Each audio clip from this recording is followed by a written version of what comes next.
څه سچم په دا څه وه دوستانو نوې ویډیو مې پورته کړې دغه نوې ویډیو ټول سره وګورئ سره لایک کمنټ ورته وکړئ هغه چینل چې دغه هم سره سبسکرایب کړئ یاره سخته خوند به دې ویډیو یې ما کړی دی السلام علیکم متوکل یاره وعلیکم سلام ګرده ویډیو چې را خراب کړه ما به څونه سټایل سره دا ویډیو کوله ما چې څه ویوز واخلي او څه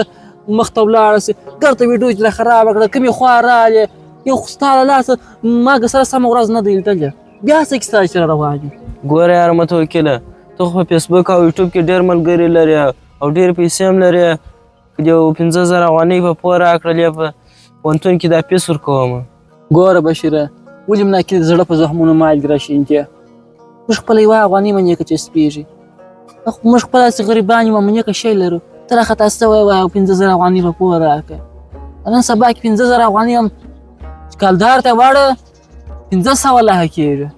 ولې پرون خو دې په یوټیوب کې 100 ډالره ایستلي وه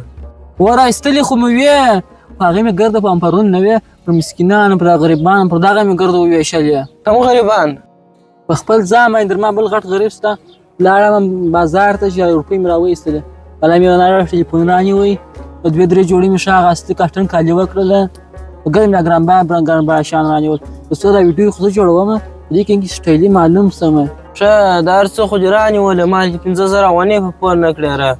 50,000 افغانۍ خو راکړه په پور ته په جیب کې نه سره زما اکاونټ ته راواستوه په اکاونټ کې خو روپۍ شته خو یو مشکل دی څه مشکل دی مشکل دا دی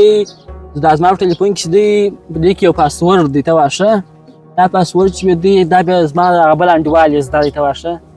هغه انډیوال مې تللی دی هلته یو ځای واده دی هغه واده کې ډوډۍ خوري نو اوس که چیرې زه زنګ ورته ووایم چې دا پاسورډ راوښیه بله خدای ډوډۍ یې څه وځي هغه تیارې مو کې غوښې دی یو راغلی دی ته واشه هغه ډوډۍ یې څه وځي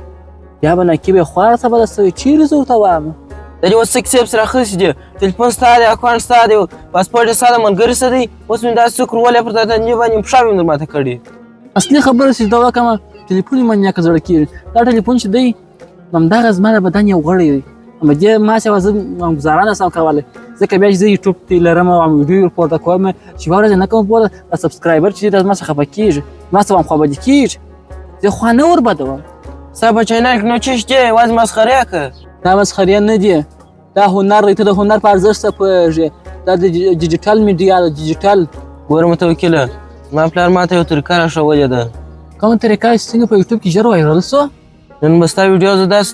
ایډیټ کوم چې په ژوند چا نه ایډیټ کړی څه سچم په دا څه وه